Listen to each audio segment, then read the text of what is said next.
Panji Gumilang mengatakan MUI merupakan sarang teroris dan MUI tidak mempunyai akhlak. Karena Panji Gumilang jengkel disebut terlibat organisasi terlarang. Panji Gumilang benar-benar jengkel kepada Majelis Ulama Indonesia atau MUI menyebut terlibat organisasi terlarang.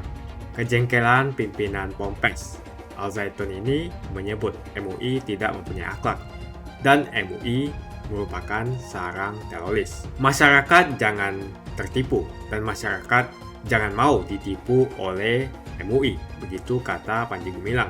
Menurut Panji Gumilang, jumlah MUI yang dikatakan teroris sudah terlalu banyak, sebab sudah menyebar di pusat dan daerah. Jumlahnya pun lebih dari 2, yang menurutnya sudah dapat dikatakan banyak. Panji yang jengkel dengan MUI mengungkap MUI terindikasi membuat Negara Islam Indonesia atau NII. Apakah kalian setuju dengan pendapat Panji Gumilang? Jika kalian setuju dengan pendapat Panji Gumilang, ayo like video ini sekarang juga. Jumlah like menunjukkan dukungan kalian terhadap Panji Gumilang. Salam selanjutnya agak lain. Muharram yang lalu Nabi Shalom alaihem dengan nyanyi. Sekarang ada yang baru. Shalom Khafarim. Jadi Shalom Khafarim itu artinya selamat wahai kawan-kawanku. Jadi sudah 2 ya. Tempo hari tahun yang berapa itu Hafenu Shalom alaihem kita nyanyikan. Ini juga boleh dinyanyikan karena ada notasinya. Cuma agak sedikit irama mars. Kalau Hafenu Shalom alaihem itu agak bukan mars. Jadi Shalom Khafarim, Shalom Khafarim, Shalom, Shalom. Lehit raut, Shalom, Shalom. Nah, berarti 2 sudah ya? Ya, Shalomnya sudah tahu 2. Shalom. Shalom untuk Al Zaitun. Salam damai dari saya Fakta Israel. Salam damai buat Sheikh Panji Gumilang dan seluruh keluarga besar Al Zaitun. Terima kasih sudah mengundang saya di sini.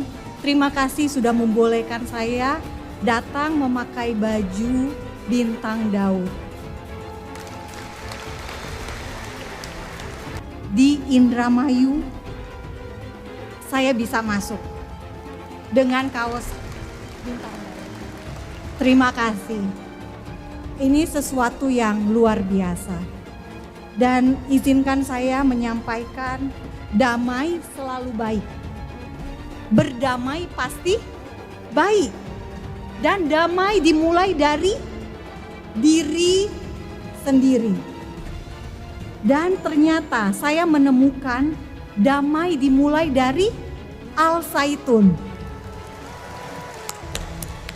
Tepuk tangan buat Anda semua.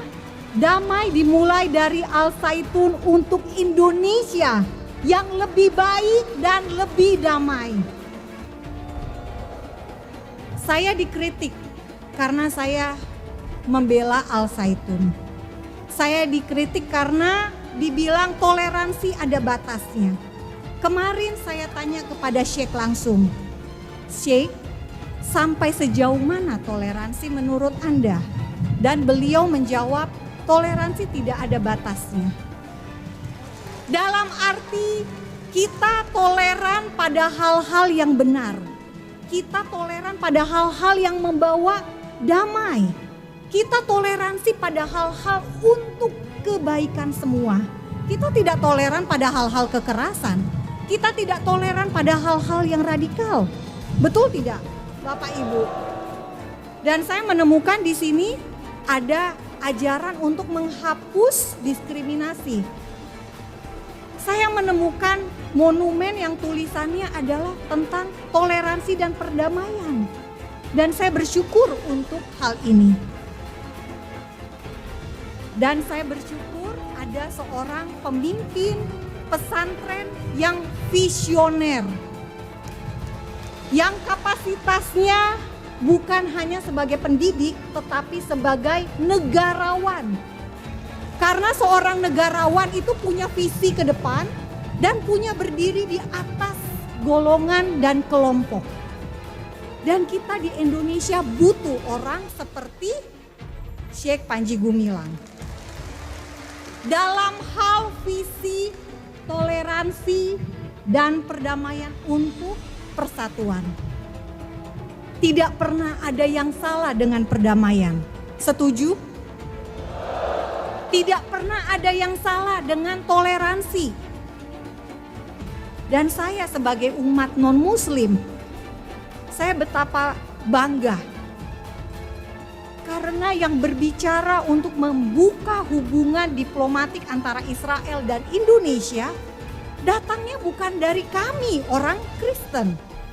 Datangnya bukan dari hamba Tuhan, bukan pendeta, bukan gereja, tapi dari orang Muslim. Luar biasa, kami umat Kristen tiap hari baca Alkitab. Kami tahu tentang Tuhan Israel, kami tahu tentang Allah Abraham, Allah Ishak, Allah Yakub. Tapi kami umat Kristen terlalu takut untuk berbicara mendukung hubungan Israel dan Indonesia. Tujuan untuk ada hubungan ini untuk apa? Untuk mendamaikan Israel dan Palestina.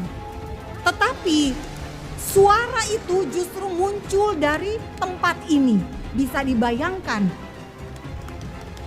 Luar biasanya Tuhan bisa memakai siapa saja untuk visi perdamaian.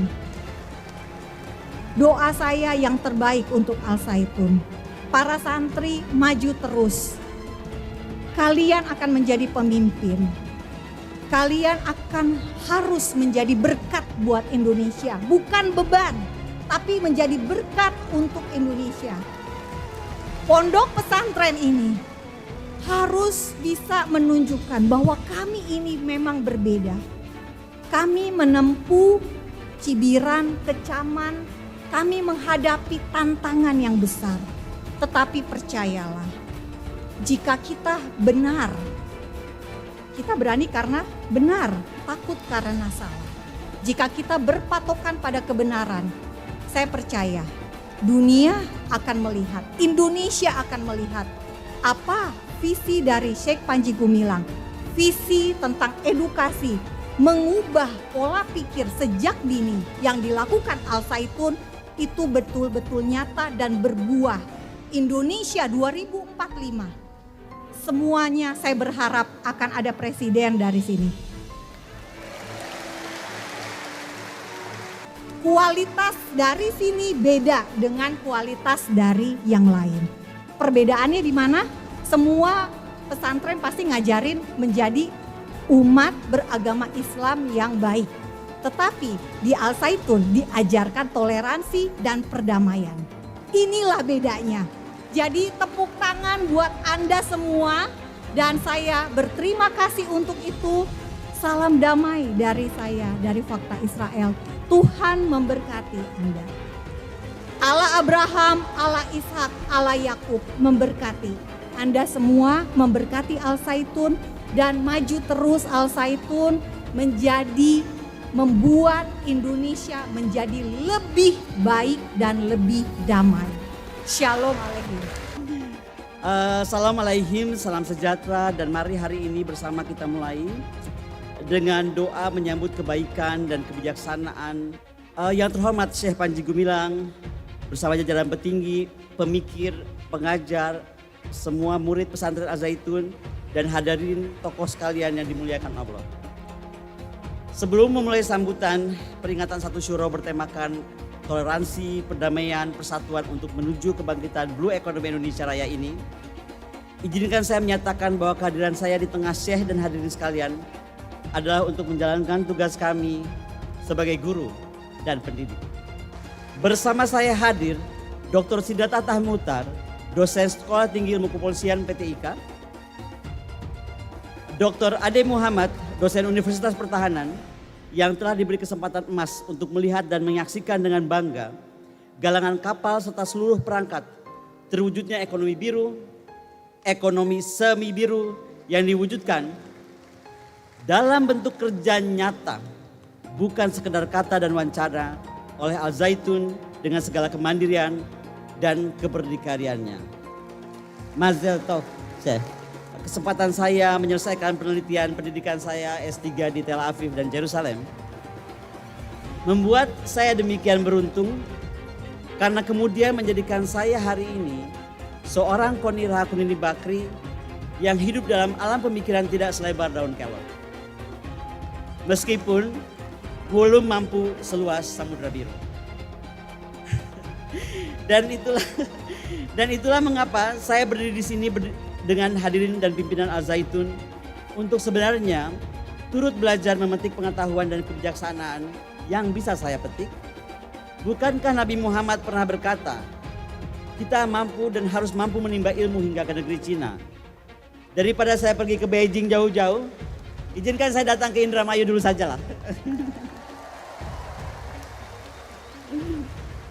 Indonesia hari ini memiliki sebuah visi namanya Poros Maritim Dunia, merupakan visi Presiden Jokowi dengan sebuah game changer yang mampu menandai perubahan haluan pembangunan Indonesia menuju outward looking defense dan outward looking economic.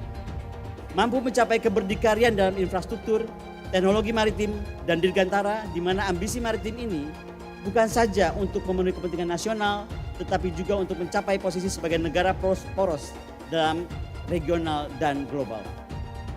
Mengapa momen 1 Suro ini menjadi momentum penting bagi saya dan kita semua untuk berefleksi diri dengan harapan akan diikuti oleh banyak manusia Indonesia lainnya? Sejarah dapat menjadi referensi untuk meningkatkan perencanaan dan pelaksanaan masa depan. Bagaimana menggunakan perspektif sejarah untuk menyusun strategi maritim berbasis kontrol dan penguasaan ekonomi seperti yang dilakukan oleh Al Zaitun agar mampu dengan jelas mengidentifikasi bagaimana menyempurnakan kebijakan dan strategi mencapai kepentingan nasional kita.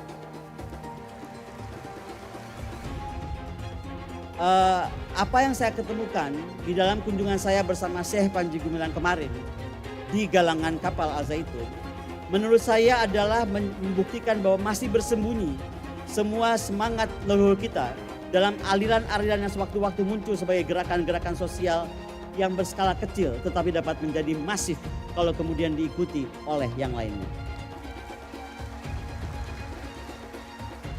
Yang terhormat saya Panji Gumilang bersama jajaran petinggi, pemikir, pengajar, semua tokoh di pesantren Al Zaitun dan hadirin yang saya muliakan. Mari kita sekarang berbicara tentang keberdikarian industri galangan kapal. Pasar pembuatan kapal global bernilai sekitar 120,6 miliar dan akan menjadi 175 miliar dolar pada tahun 2025. Secara geografis, Asia Pasifik saat ini merupakan pasar pembuatan kapal terbesar. Meningkatnya perkembangan transportasi regional juga pembuatan kapal secara signifikan mempengaruhi pertumbuhan pembuatan kapal dan Cina menyumbang 37,2% pasar pembuatan kapal global. Diikuti oleh Jepang, Tsuneishi Shipbuilding, kemudian Fincantieri, Italia, Sembcorp Marine Singapore, CIC dan CSC Cina, kemudian United Shipbuilding Corporation Rusia, kemudian GSC Rusia, dan yang terakhir menurut saya Al Zaitun hadir dengan langkah kecil tetapi pasti dan mampu mewujudkan Indonesia Raya dengan kekuatan sebagaimana Jepang, Cina, Italia, Rusia, dan seterusnya. Tugas kita semua hari ini jauh lebih ringan. Tidak harus berperang memimpin armada laut menghadapi musuh di samudera seperti leluhur-leluhur mulia kita. Dan untuk melawan persepsi dan pengkerdilan bangsa maritim. Mari kita sekarang melawan hal itu dengan mengembalikan marwah leluhur dan mewujudkan kedikdayaan Indonesia sebagai negara poros maritim dunia. Sekali lagi hormat saya untuk Syekh Panji yang telah dengan demikian mandiri dan berdikari melahirkan kapal-kapal 1, 2, 3, ratusan jutaan dan seterusnya. Membangun secara nyata kekuatan maritim mencakup aspek keberdikarian dalam politik, ekonomi, teknologi, sosial, budaya, keamanan, pertahanan sesuai poros maritim dengan sehormat-hormatnya telah dan dimulai dilakukan oleh Al Zaitun. Maka saya bersama tim dari Jakarta dan dari Pekalongan yang hadir kemarin di galangan kapal atas perintah dan restu Kepala Staf Angkatan Laut dan Panglima TNI, demikian berbesar hati melihat kembali adanya neoplatonik dari masyarakat Islam kembali lahir di bumi Indonesia, di debur ombak pantai Indramayu, di tengah rindang kebun sayur dan peternakan Damai Al Zaitun. Panji Gumilang mengundang para tokoh lintas agama, akademisi dan lain-lain sebagainya, karena hari ini sedang mendapatkan sorotan publik dan MUI juga sedang menyiapkan fatwa, maka ya Panji Gumilang ini kan seorang yang pintar ya, yang cerdas, dia mengatur, memainkan strategi. Maka dalam perayaan Asyura hari ini dia undang seluruh tokoh-tokoh itu. Jadi bagi kami ya itu bagian dari strategi dialah untuk meraih simpati, dukungan yang sebanyak-banyaknya begitu. Memang Panji Gumilang kan dari waktu ke waktu terus saja menyampaikan pernyataan-pernyataan yang kontroversi gitu ya. Tetapi walaupun begitu ya kami sudah bisa membaca lah. Mungkin saja ini bagian dari strategi dia ya di dalam meraih dukungan, meraih simpati publik, sehingga ketika melaksanakan peringatan Asyura ya dia mengundang tokoh-tokoh tadi. Kami tidak aneh lah dalam kasus Al Zaitun ini, ada pro, ada kontra, ada pihak-pihak yang mendukung, membela gitu ya, itu sah-sah saja ya, sah-sah saja menurut kami. Tetapi masalahnya ya melihat Al Zaitun ini harus melihat secara keseluruhan, komprehensif. Galangan kapal itu hanya bagian kecil dari masalah yang ada di Al Zaitun gitu. Jadi mungkin Ibu Koni tadi sangat menarik kajiannya ya, karena hanya fokus kepada galangan kapal. Tapi saya katakan Al Zaitun bukan hanya galangan kapal, bukan hanya soal memberikan infaknya ya, tetapi ada satu doktrin bahwa setiap petugas dan pengikut itu ketika diperintahkan oleh imam, dalam hal ini Panji Gumilang, maka di situ harus ada ketaatan, kepatuhan tanpa batas, karena memang ini adalah perintah dari imam dan ini digunakan untuk membangun sebuah negara yang dirahmati Allah gitu. Nah, jadi apapun yang dilakukan untuk pembangunan sebuah negara yang mendapatkan rahmat Allah, maka ketika gugur pun itu jaminannya adalah surga. Nah, makanya kami tadi menghimbau pada siapapun yang ingin mengetahui Al Zaitun, ketahuilah secara keseluruhan termasuk latar belakang ini. Bagaimana latar belakang Al Zaitun, bagaimana Al Zaitun berafiliasi dengan satu ideologi yang terlarang ya, berafiliasi dengan gerakan NII, bagaimana Al Zaitun melakukan penggalian dana dan lain sebagainya. Jadi itu aja bagi kami. Ya silakan ya melakukan pembelaan, dukungan dan lain sebagainya. Tapi ya semestinya lah seperti kami. Majelis Ulama itu nggak ada orang pinter. Semua bodoh-bodoh itu. Dari segi apa bodohnya? Loh, mereka itu tahu cuma mungkin ya hukum, terus itu administrasi dan lain-lain. Tapi kalau ilmu kehidupan itu nggak paham itu udah. Sumbernya atau dalang di balik pelarangan pendirian rumah ibadah adalah MUI. MUI membuat surat yang mana melarang sebenarnya pendirian ibadah ini. Nabi Muhammad juga sudah mendeklar Zalikal kitab la raib. Itu Nabi Muhammad yang mendeklar itu atas wahyu ilahi, bukan kalam Allah. Kalam Nabi Muhammad yang didapat daripada wahyu. Nah, kalau Allah berbahasa Arab susah nanti ketemu dengan orang Indramayu.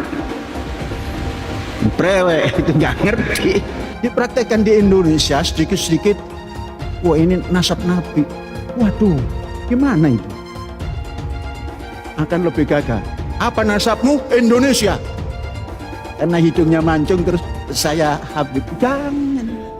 Anak Indonesia. Gitu. Kalau sudah begitu asik bukan? Identitasmu apa? Indonesia. Sekarang orang merebut identitas, menonjolkan keturunan Nabi Muhammad. Aneh. Itu identitas aneh. Nabi Muhammad sudah ngendiko. Quran kan kertas kan, diinjek. Kita kan sedikit marah. Nah, kalau tafsir tidak alami, marah besar. Sudah ingatkan ya mas, itu Quran mas, duduk Quran gitu. Quran itu tidak pakai koma di atasnya, ini Quran. Iya, maaf. Asik bukan? Ini ditanggapi karena apa? Pikir tidak alami, ditanggapi protes seluruh dunia, Quran diinjak dan sebagainya. Tidak rahmatan lil alamin. Di sini tempat orang-orang putus asa masjid-masjid itu. Mengapa? Hanya numpuk, dipaksa ngisi kaleng, keluar selesai. Ini masjid peranannya katanya sebagai pusat peradaban, nonsen. Tidak ada. Yang ada peradaban pungutan uang, keliling. Kalau itu peradaban memalukan. Maknanya orang yang masuk masjid ini pelit, diedarkan kotak baru ngasih. Kalau peradaban, mestinya setiap penghuni masjid ini punya rekening khusus untuk ditransfer ke masjid. Anak-anakku, sekarang Cina, umur kemajuannya 24 tahun. Katakan 25 tahun. Diukur dari tahun 98. 98, Indonesia yang sudah naik, hampir bersamaan dengan Cina, dipotong, hancur lagi, nol lagi. Cina naik terus. Menjadi raksasa dalam segala hal. Kapitalis Amerika ratusan tahun kaya, disalib oleh komunis yang berpaham jangan pilih kucing untuk menangkap tikus. Yang penting bisa nangkap tikus. Itu filsafat daripada Deng Xiaoping. Hidup ini mesti kita jangan balik lagi ke zamannya abad ke-6 ke-7 gitu loh. Itu atau goblok atau sinting gitu, saya juga nggak tahu. Bapak Ibu yang dimuliakan Allah, oleh sebab itu solusi penyelesaian umat ini hanya satu. Apa itu? Khilafah. Tegaknya khilafah, maka selesailah masalah. Takbir. TV itu dikatakan para ulama haram. Maka usulan anak kepada antum-antum yang punya TV, buang tuh TV. Bahaya. Bagaimana hukumnya musik dulu kan? Saya katakan haram. Surah 26 As-Sighat 31 ayat 6 dulu kan udah dibacakan. Dari mana musik itu? Dari gereja. Musik bagian ibadah Kristen. Makanya sekarang mereka nyanyi, Pak. Haleluya, puji Tuhan. Sorga. Kapan musik masuk Islam? Pernah nggak musik mualaf? Itu permainan syaitan. Jual beli musik haram, duitnya haram. Jual beli alat musik, gitar, piano haram, duitnya haram. Penyanyi dapat duit dari nyanyian haram karena Allah mengharamkan nyanyian musik. Setan masuk lewat musik, maka lagu yang selalu kita dengar itu akan terngiang-ngiang terus di telinga. Pas kita mau tidur datang dia. Lagu terngiang-ngiang. Maka jangan dengarkan musik. Karena negara tidak adil, maka boleh mencuri listrik negara. Karena negara tidak adil, maka boleh mencuri air negara. Perlu dijelaskan bahwa air dan listrik bukan punya negara. Itulah yang ditempelkan salib di belakang ambulan. Kalau masjid kita punya ambulan, balik dari sini ambil pilok. Pilok itu lambang yang ada di ambulan. Ganti dengan bulan sabit. Orang kafir itu di neraka. Yang dimaksud patung Yesus Kristus, patung Brahma, Hindu Siwa, patung semua patung itu jadi bahan bakar api neraka. Nanti membakar orang yang menggambarnya. Apakah ini adalah Tuhan, Bapak Ibu sekalian? Tidak, ini bukan Tuhan. Kalau dia punya tangan kayak manusia, tangannya 4. Kalau gitu kalau ada barangnya 8 gimana? Tambah lagi tangannya. Apakah ini adalah Tuhan, Bapak Ibu sekalian? Kalau ada yang bilang ini adalah Tuhan, tanya Tuhannya yang mana? Yang kiri atau yang kanan? Dia ketawa terus dan dia sejahtera karena itu dia makan terus seluruhnya. Agama Kristen Tuhannya sudah mati di kayu salib. Ka'bah itu apa? Ka'bah patung, tembok. Kesibukan para lelaki yang masuk surga di surga adalah memecah perawan istri-istrinya. Perawan terus. Mereka menyatakan bahwasanya kesibukan penduduk surga itu memecahkan keperawanan para bidadari. Ternyata ini kesibukan mereka. Bagaimana mereka tidak sibuk? Sementara bidadari yang Allah siapkan bagi mereka sangat luar biasa, indah, cantik dan moleknya. Salah satu nikmat yang ada dalam surga adalah pesta seks. Minta maaf, karena inilah yang kita tahan-tahan di dunia. Saya bukan mengatakan Bible Kristen fiksi. Bible Kristen itu palsu. Dari Jenderal 100 bintang. Kalau kafir kau ke neraka. Tidak ada urusan. Kenapa kau berpihak kepada asing? Anjing, babi. Kenapa engkau tipu-tipu kau punya rakyat? Anjing, babi. Kenapa kau jual ayat-ayat Allah dengan harga yang murah? Anjing, babi. Kenapa kau jual ayat, kau jual hadis untuk kepentingan perutmu? Anjing, babi. Kenapa kau pakai sorban tapi engkau berdiri di pintu-pintu pejabat, di pintu-pintu pemerintah? Kamu kalau ketemu Jokowi, kamu buka celananya itu. Jangan-jangan head Jokowi itu. Kayaknya banci tuh. Pancasila Soekarno, ketuhanan ada di pantat. Anak Tuhan dari mana? Kalau Yesus anak Tuhan, bidangnya siapa? Besok di seluruh wilayah Indonesia kami katakan dalam. Karena di salib itu ada jin kafir. Karena di salib itu ada jin kafir. Karena di salib itu ada jin kafir. Haleluya. Kepalanya ke kiri apa ke kanan? Kepalanya ke kiri apa ke kanan? Tetap percaya salib itu lambang mulia, bukan jin. Kok ketawa? Aku nggak nyindir siapa-siapa loh. Jumpa lagi dengan saya di channel Jonas Leong. Sebelum kita membahas tentang Panji Gumilang dan MUI, terima kasih banyak buat kalian yang sudah like dan subscribe di channel Jonas Leong. Jika kalian setuju dengan Panji Gumilang yang mengatakan bahwa MUI merupakan sarang teroris dan MUI tidak berakhlak, ayo like video ini. Seberapa banyak like menunjukkan dukungan kalian terhadap perkataan Panji Gumilang. Panji Gumilang hujat MUI. Panji Gumilang mengatakan MUI merupakan sarang teroris dan MUI tidak mempunyai akhlak. Karena Panji Gumilang jengkel disebut terlibat organisasi terlarang. Panji Gumilang benar-benar jengkel kepada Majelis Ulama Indonesia atau MUI, menyebut terlibat organisasi terlarang. Kejengkelan pimpinan Ponpes Al Zaitun ini menyebut MUI tidak mempunyai akhlak dan MUI merupakan sarang teroris. Dengan segala kontroversi yang menimbulkan kegaduhan belakangan ini, Panji Gumilang justru melakukan serangan balik ke MUI. Justru yang ada teroris itu ada di Majelis Ulama Indonesia. Masyarakat jangan tertipu dan masyarakat jangan mau ditipu oleh MUI, begitu kata Panji Gumilang. Teroris di pusat dan di daerah berasal dari MUI, begitu kata Panji Gumilang. Menurut Panji Gumilang, jumlah MUI yang dikatakan teroris sudah terlalu banyak, sebab sudah menyebar di pusat dan daerah.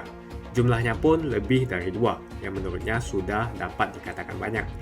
Panji yang jengkel dengan MUI mengungkap MUI terindikasi membuat Negara Islam Indonesia atau NII. Menurut Panji, NII sudah selesai. Pimpinannya sudah menginstruksikan kepada warganya untuk kembali ke Ibu Pertiwi. Meski dirinya tidak menyebut siapa pimpinan yang dimaksud. Ibu Pertiwi itu NKRI. Dasarnya Pancasila dan Undang-Undang 1945. Al Zaitun tidak bisa dikait-kaitkan dengan NII. Begitu kata Panji Gumilang. Jangan-jangan MUI ini yang mau mendirikan NII, ucap Panji Gumilang. Panji Gumilang juga mengungkapkan kekesalan kepada MUI dengan menuduh organisasi kumpulan para ulama itu tidak mempunyai akhlak. Panji marah-marah setelah MUI mengeluarkan fatwa sesat terhadap aktivis keagamaan. Panji mengungkapkan, bangsa Indonesia jangan terprovokasi dengan sikap Majelis Ulama yang tidak mempunyai akhlak, begitu kata Panji. Menurut Panji, MUI tidak pernah datang ke kampus Al Zaitun untuk melakukan penelitian. MUI dituduh telah berbohong.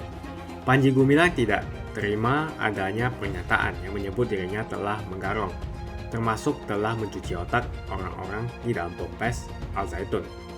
Panji mengingatkan, tahun 2002 Kementerian Agama telah melakukan penelitian di kampus Al Zaitun lebih dari 6 bulan, dan hasilnya pun sudah ada. Panji juga merasa MUI tidak pernah melakukan penelitian ke Al Zaitun, sebab tidak ada bukti yang memberitahukan Al Zaitun bila MUI melakukan penelitian. Panji Gumilang mengatakan kepada MUI telah melakukan penipuan dan menghasut dan menggoncang orang banyak. Saking kesalnya Panji Gumilang terhadap MUI, dia menilai akhlak MUI bukan akhlak Muslim. Dia mengatakan mendahulukan menghukum orang baru tabayun, bukan akhlak Muslim, bukan akhlak orang yang berperi kemanusiaan yang adil dan beradab, bukan akhlak Persatuan Indonesia, ucap Panji Gumilang. Jangan merasa pintar di negara Pancasila ini. Kembalikan ke Pancasila, bukan ke Majelis Ulama, begitu kata Panji. Lebih lanjut, Panji mengatakan, ciri-ciri penghasut menghukumi baru tabayun. MUI mengatakan ajaran Pondok Pesantren Al Zaitun menyimpang dari ajaran Islam. Bahkan Wapres telah memerintahkan Menko Polhukam Mahfud MD Kementerian Agama untuk menindak pimpinan Pondok Pesantren Al Zaitun. Pengurus wilayah Nahdlatul Ulama Jawa Barat dengan tegas menyatakan ajaran Al Zaitun menyimpang dari ajaran Islam. PWNU Jawa Barat meminta pemerintah turun bersama mengatasi problematika yang terjadi. Warga pun diminta untuk tidak mengikuti pendidikan di Ponpes Al Zaitun. Sedangkan Wapres Maruf Amin mengakui bila dari hasil kajian yang banyak ditemukan penyimpangan dari ajaran Ponpes Al Zaitun. Wapres pun meminta pihak terkait untuk berkoordinasi dengan Menko Polhukam dan Kemenak untuk menindak tegas Ponpes Al Zaitun. Bahkan sikap tegas Wapres ini didengar langsung oleh Kepala Staf Kepresidenan KSP Muldoko. Sebab selama ini Muldoko terkesan membela Al Zaitun. Bahkan Muldoko sempat mengeluarkan pernyataan tidak ada yang menyimpang di Al Zaitun. Kontroversi ajaran Ponpes Al Zaitun Indramayu menuai banyak polemik. Di antaranya seperti salam pembuka yang menggunakan salam dalam bahasa Ibrani yang biasanya digunakan orang Yahudi. Kemudian adanya aturan perempuan diperbolehkan menjadi khotib di sholat Jumat. Pada tahun 2011 lalu, Panji Gumilang yang merupakan pimpinan Ponpes Al Zaitun juga dikaitkan dengan Negara Islam Indonesia atau NII. Atas dugaan keterlibatan Al Zaitun dengan NII itulah Panji Gumilang sempat 2 kali menjalani pemeriksaan di Barreskrim Polri. Ormas pengasong khilafah seperti FPI sekarang juga melakukan unjuk rasa untuk menutup Ponpes Al Zaitun. Jadi bagaimana menurut kalian? Apakah Pondok Pesantren Al Zaitun dibiarkan berjalan atau harus segera ditutup? Tuliskan pendapatmu. Begitu saja berita hari ini, tuliskan pendapat kalian tentang Ponpes Al Zaitun. Dan tuliskan pendapat kalian tentang Panji Gumilang yang menghujat MUI sebagai sarang teroris dan mengatakan MUI tidak berakhlak. Apa pendapat kalian? Apakah kalian setuju dengan pendapat Panji Gumilang? Jika kalian setuju dengan pendapat Panji Gumilang, ayo like video ini sekarang juga. Jumlah like menunjukkan dukungan kalian terhadap Panji Gumilang. Menurut kalian kenapa sih ada keinginan untuk menutup atau mengganggu rumah ibadah agama orang lain seperti Ponpes Al Zaitun? Apa alasannya? Dan kenapa ini semua bisa terjadi? Apakah mereka percaya dengan mengganggu atau melarang orang untuk beribadah, mereka bisa mendapatkan tiket supaya masuk surga? Tuliskan pendapatmu. Jika kalian suka dengan apa yang saya sampaikan, pastikan Anda semua menekan like di video ini sekarang juga. Dan bagikan video ini ke teman dan family Anda supaya mereka semua mengetahui informasi ini. Tekan tombol subscribe dan bunyikan lonceng notifikasi supaya kamu tidak ketinggalan info dari channel Jonas Leong.